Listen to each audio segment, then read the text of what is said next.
Just think a year ago we just thought we were a normal family living day to day, going to work, boys were in preschool, and how just quickly it can just change. Within an hour, our life completely changed. Well, it was March last year. I got a phone call from daycare that he had been vomiting a wee bit more normal, and I just had a gut feeling that I needed to go check that out.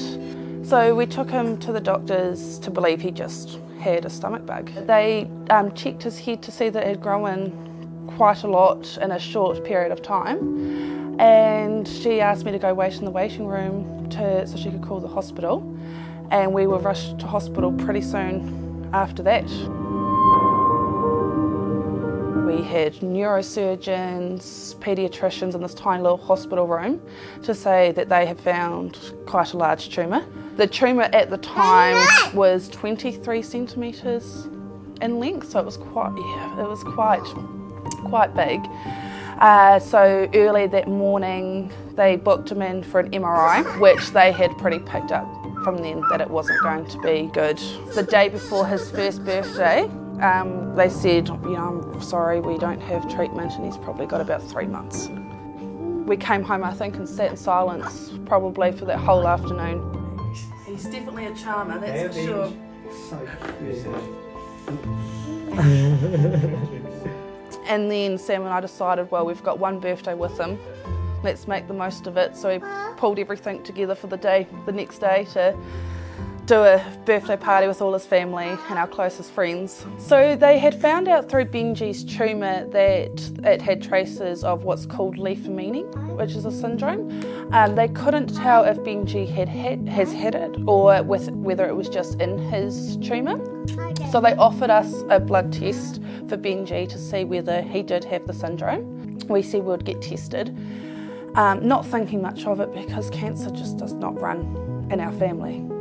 I'm 27 and I've had, well, until now, have had absolutely no health issues. We're sort of both going in there like, no, we've had our bad luck. There's no cancer in our family, it's nothing like that. And it was very soon after that, once we had our blood test, it came back that I carry the gene, which really threw us off as well. And then you get bad news too, on top of that. Yeah, so they got me into some MRIs very quickly, which my first MRI did show that I do have DCIS, which is a type of breast cancer, and really my only option was a mastectomy. Because I've got this gene, there was no point just removing the cancer and keeping my breast because the chances of it coming back was so high.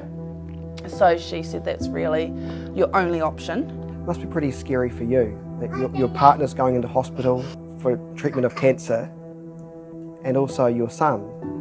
And still the thought of having to test Louis also is definitely playing on our minds as well. I suppose I'm lucky because I've got a lot of love to give, so I can give it. Yeah, it's definitely been taking each day as it comes. There's definitely days that are easier than others. But we've just been so busy and just we're trying to focus on the positive that Benji's still with us, he's doing so well, that I have this opportunity to have this surgery, and if it wasn't for Benji, he saved my life. And if it wasn't for Benji having this gene, then they would have never have caught this when they did, and it probably would have been too late. They found out exactly what cancer we were dealing with. He was given roughly about 3 months, which was a year ago last month. So we've just celebrated his second birthday, which was just a beautiful milestone that we got to have with him. And yeah, every day he just keeps showing how strong he is, and how much of a wee trooper he really is.